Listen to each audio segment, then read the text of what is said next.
You're listening to Wiretap with Jonathan Goldstein on CBC Radio 1 and Sirius Satellite Radio 137. Today's episode, The World on a String. Sunday. I've just bought a self-help book about something called Learned Optimism. On the back cover, it reads that the author, a renowned psychologist, has also written the book, Tough Times Never Last, but Tough People Do. I misread the title as Tough Times Never Die, but Tough People Do. This might tell me all I need to know about my potential for optimism. Just the same, I decide to take the test inside.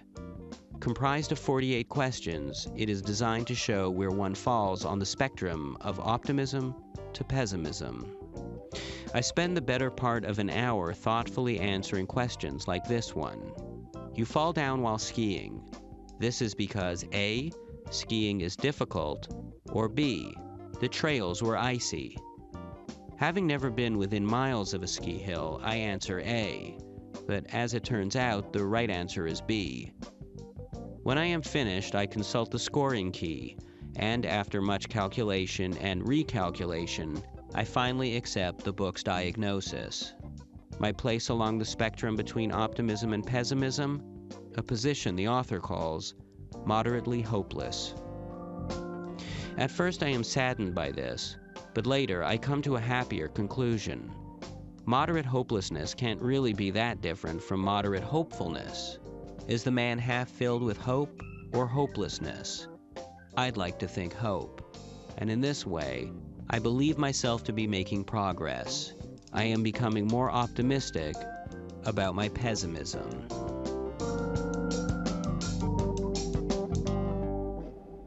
Wednesday. Lately I find myself looking at random strangers on the street and thinking some variation of, that guy's got the world on a string. It could be anyone, really. A man leaning against a building smoking a cigarello. Some woman sitting on a park bench in the middle of the afternoon, staring at the trees. In reality, of course, these people could be homeless, unemployable alcoholics, but I can't help ascribing all kinds of beatific qualities to them. These laid-back creatures appear comfortable in their own skin and seem to get something about life that I do not.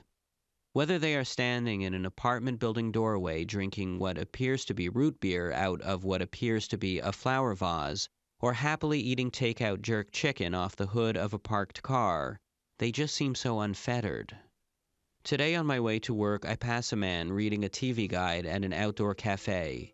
He is circling show listings in anticipation of his week's TV viewing.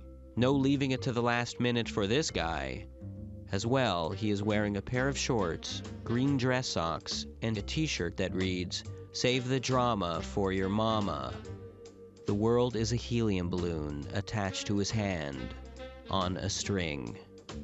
After giving it some thought, I am left with only two reasons as to why I am so impressed with these people. One, they are alive. And two, they are not me.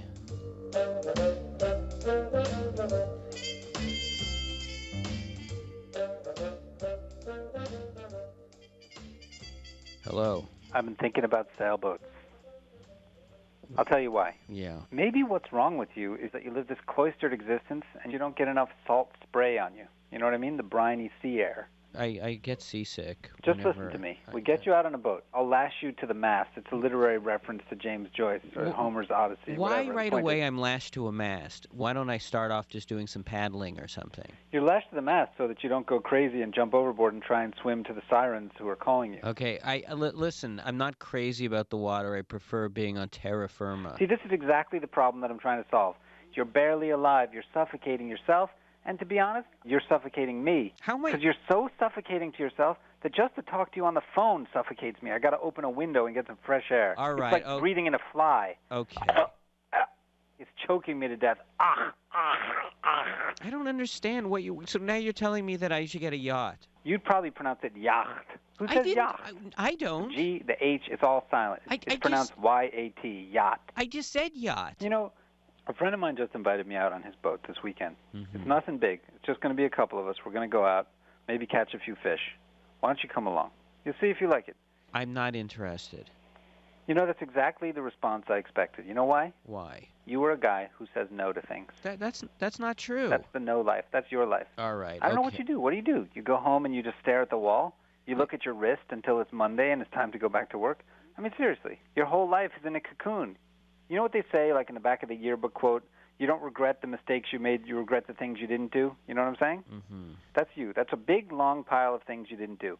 Look, it's not like I say no to things, you know. You're right. You don't say no to things. You don't even respond. You let the answering machine fill up, and then you just pull the plug and throw the answering machine away. You don't even call back people to even find out what they're offering you to say no to them. You're living your life underneath your couch, sucking on your thumb. You know who lives their life? Howard. Your friend Howard is a sloppy mess who's made a mess of his life. And you know why? Because he's alive. He's very much alive. He's out there, like, twirling around in the rain in his underwear in the mud, living his life. You're telling me that Howard should be my example.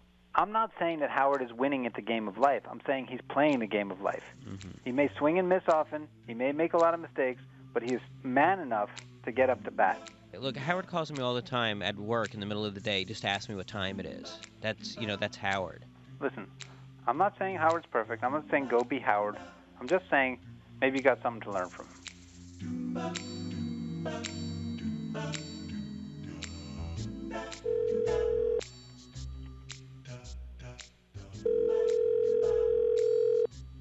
Here's Howard.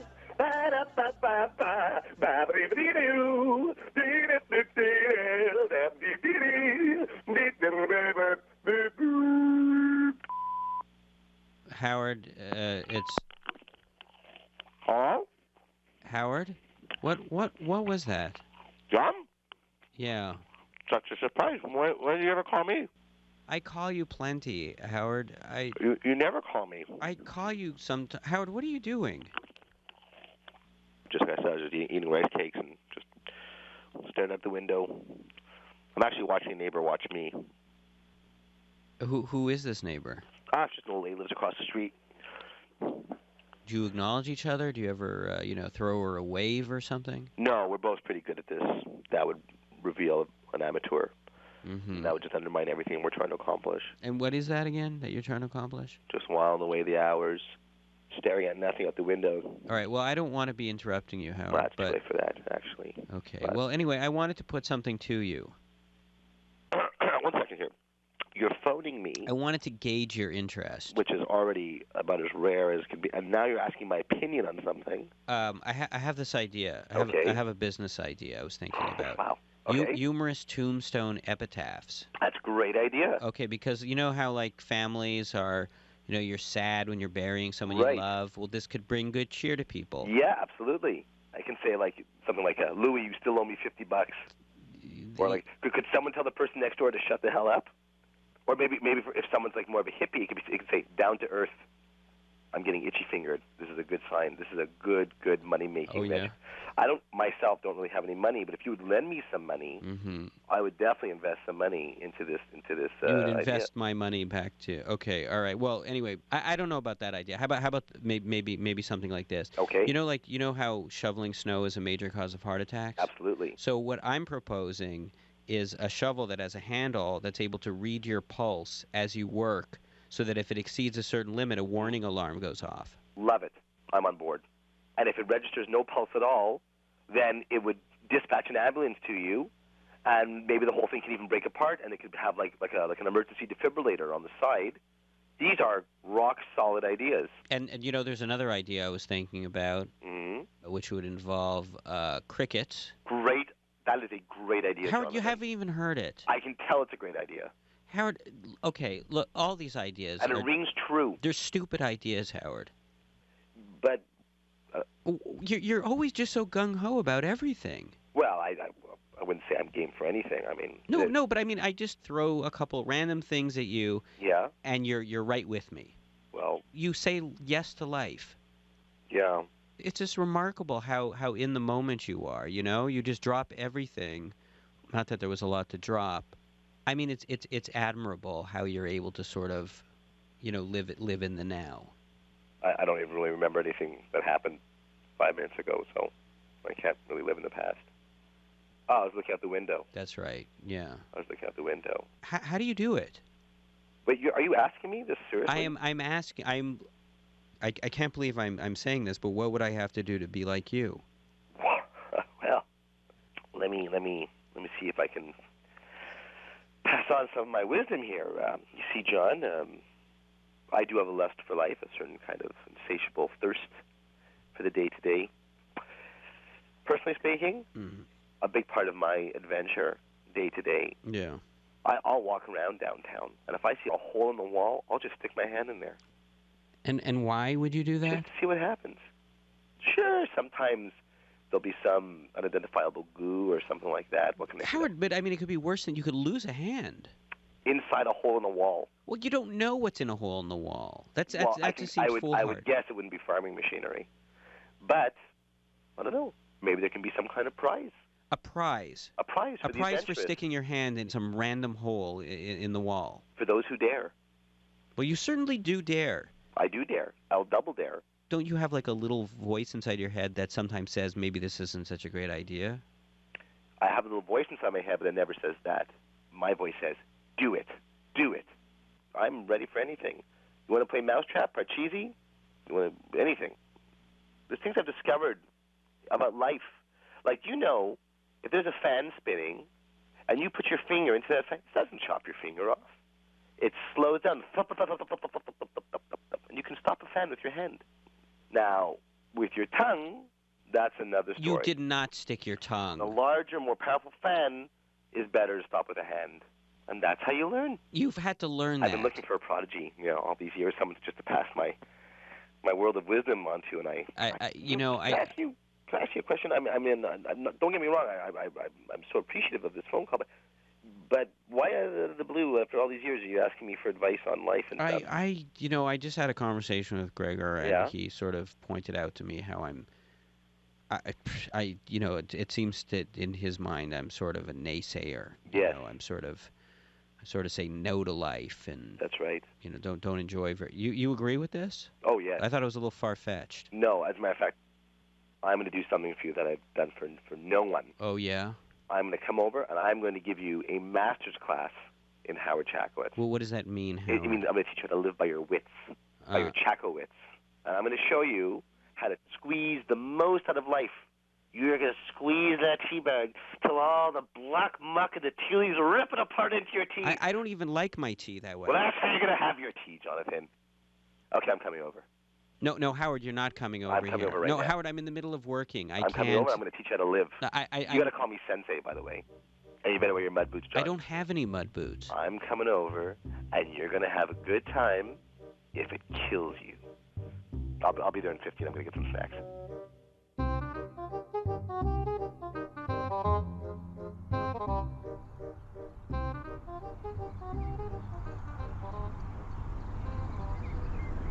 All right, you ready for your adventure? Not really. Well, I need for you to be open to the experience. I want you to just yell yes. I'm not, Howard. Just give me a big yes. What's so hard? I don't have a big yes. Watch it. Yes! Yes! Just say the word yes. Say yes. Say it again, a little more enthusiasm. Yes. John, you gotta learn to let go. I've never seen anybody so clenched up. Look at you. You're like a vice grip.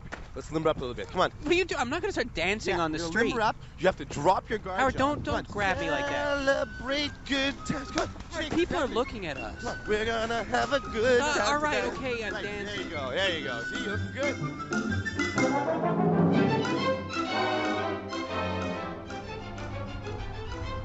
on. We're just gonna do some just random spontaneous things. When was the last time you climbed a tree? I don't think I've ever. Maybe when I was a kid. Okay, well, here we are. Okay, there's a big, beautiful tree right in front of us here. And you're going to climb right to the top. I don't think that tree could support an adult. Oh, yeah. It's deceptive, but yeah, trust me. I can see. Let me test these branches here. Yeah, what are like twigs? Come on. Please jump. Come on. Howard, no, Howard. No, Hoist yourself up. No, Howard, take me down. No, keep climbing higher. The only way to get down is to climb up. No. Howard, don't move away. Look at you. You're like a scared kitty cat in the tree. Howard, catch me.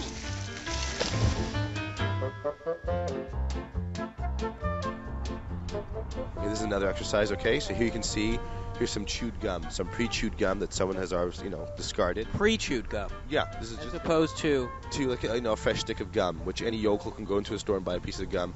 This is chewed gum. I want you to pick that up and put that in your mouth. Pick up that gum and put that gum. Please tell me that you've never actually done this. You want me to pick it up for you and put it in your mouth? No, I don't want you to. How do you know if it's lime or mint? You don't know. Put it in your mouth and find out. No. What's going to happen? You're going to drop dead on the street. Here, put that in your mouth. Stop it, Howard. Get that away from me. Put it in your mouth. I don't even want to touch that. It's already in your hand.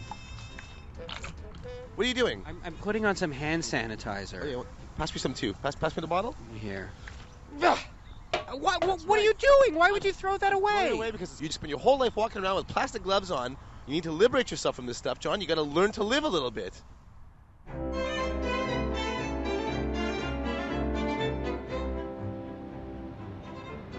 Now, sometimes, John, if you really want to feel alive, sometimes you have to take some risk. I think, like in your case, you need a little brush with death to stimulate the life force. You understand what I'm saying? What do you have in mind right now? I'm going to shove you into traffic, and we're going to trust. You said that we were just going to look at traffic. That inspires you. We're looking at traffic. 1, 2, 3. No! Howard! That's it. Move it.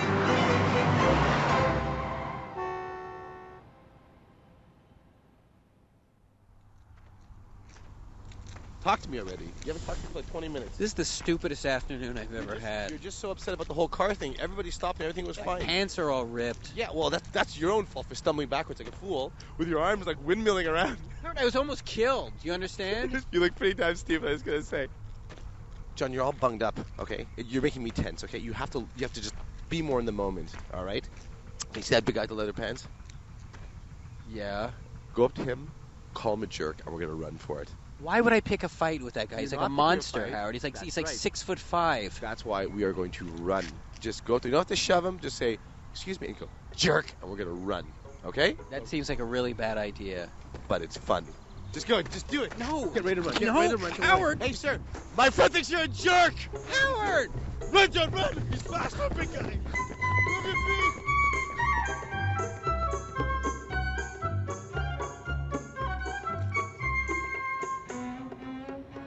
Howard, I'm tired of these things. I want to go back to the office, Howard. I'll let you go back. There's only one last thing I want you to do, John.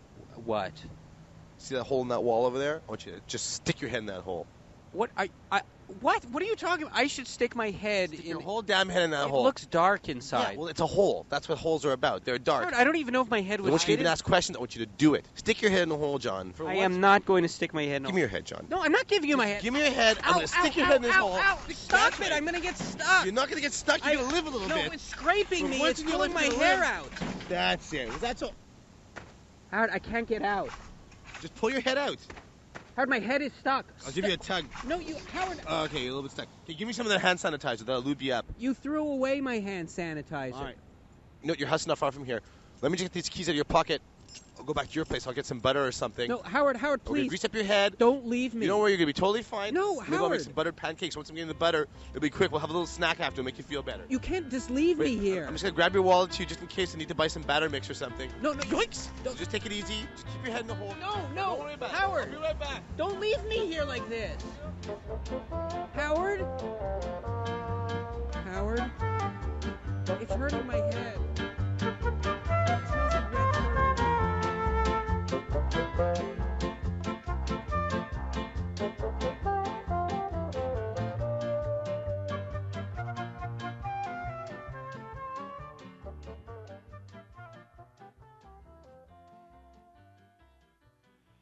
Hello? Hello, Dad. Hi, Johnny. How are you? I'm okay. How are you doing? Good. I'm relaxed, having a nice day here, staying in, reading a little, kind of casual. Yeah, you see, Dad, you and me were a lot alike. I'm never happier than when I'm left to my own solitude. Well, you're different than me. You're better than I am. Johnny, you have a circle of friends. I never had a lot of friends. I was more of a loner. And I could count my friends on my hand, and all my 75 years. Why do you think that is? Because I always had this fear that I didn't want to be obligated. That once you have a friendship, you there's an obligation, and I didn't want to get myself that involved, you know. And I'm a funny person. I like my solitude. Yeah. You know, and I feel by having friends, I may have some unwanted visit. You know. Yeah. And interrupting or invading my solitude. But then you miss out on some of the good stuff also. Absolutely. Do you feel like you missed out?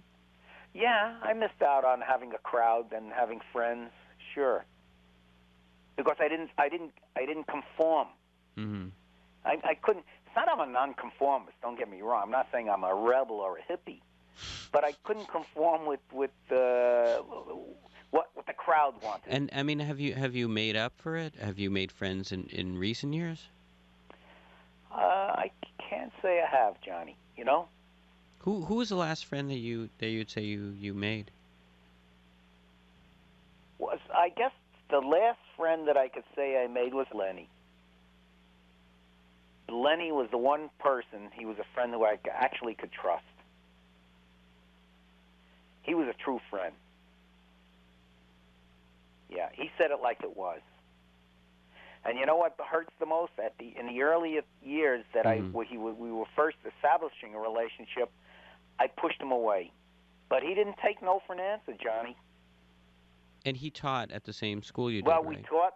What I really met him is when I started teaching at Rosemere High School, and we'd take a break. You know, whenever he'd get his break, and I'd have my break at the same time. We'd look forward to that every day, to have a cup of coffee and have a muffin or something, and just to talk, just to rap. And that's rare for you to find someone. It was rare, yes. Lenny brought me out, Johnny. I'm in a shell, you know. Mm-hmm. But Lenny brought me out. Then Lenny discovered he was very ill, and things went from bad to worse. They discovered that he had cancer of the stomach, and they found it was inoperable, and he was on borrowed time.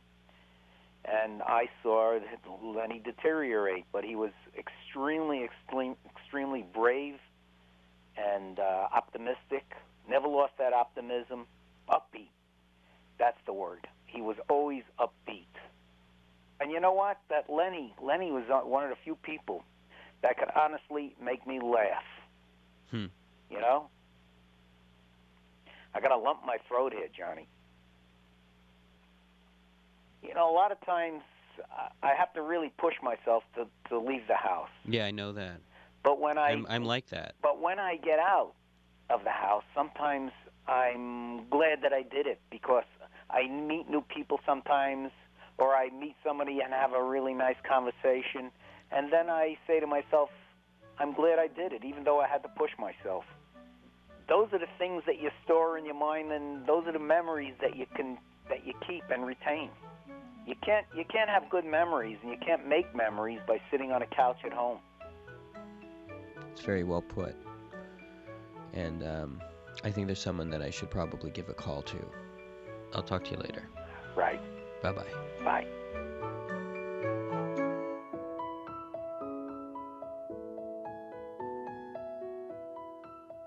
Hello.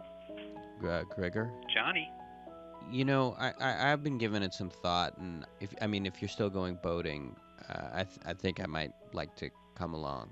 There's always room for one more matey on board. Well, okay, well, great. How are you for staying up all night? Because we need someone on night watch on the deck. A night watch? Night watch. It's not like it sounds. All you have to do is stay awake all night. Well, that's actually. We have a hydraulic harpoon, and if any pirates come near you, harpoon them. I don't know. I don't see myself. We need someone to put in the shark cage. We need someone to chum. What shark cage? You got to be in the shark cage, otherwise the sharks are going to eat you alive.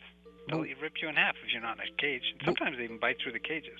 They can smell your fear, too, so don't act like you're all afraid when you're in the water. You got to show them who's boss. You got to let them know you're not afraid of them. I don't know. You're making it sound worse than it is. It's no big deal. If anything goes wrong, you're going to have a knife in your boot. I don't even own any boots. It's handle floats. So in case something happens to you, we can find the knife. I painted it orange. I got it from the last guy who went in the shark cage. It really worked. It floated right to the top.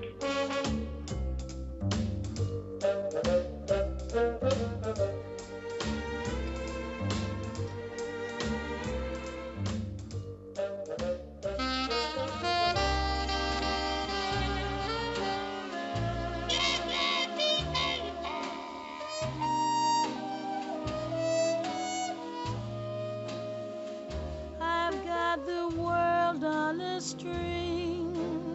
sitting on a rainbow, got the string around my finger. On Wiretap today, you heard Gregor Ehrlich, Howard Chakowitz, and Buzz Goldstein. Wiretap is produced by Jonathan Goldstein, with Mira Bertwin-Tonic and Crystal Duhame. Tune into Wiretap Saturday at 1:30 and Thursday evening at 11:30. You can also hear Wiretap across North America on Sirius Satellite Radio 137. Or subscribe to the podcast through our website at cbc.ca/wiretap, where you can also download the latest Wiretap ringtone. My friend thinks you're a jerk! Incite the wrath of strangers with every ring of your phone. As long as I hold the string, I'd be a silly so-and-so if I should ever let go. I've got the world on a string, sitting on a rainbow, got the string around my finger. What a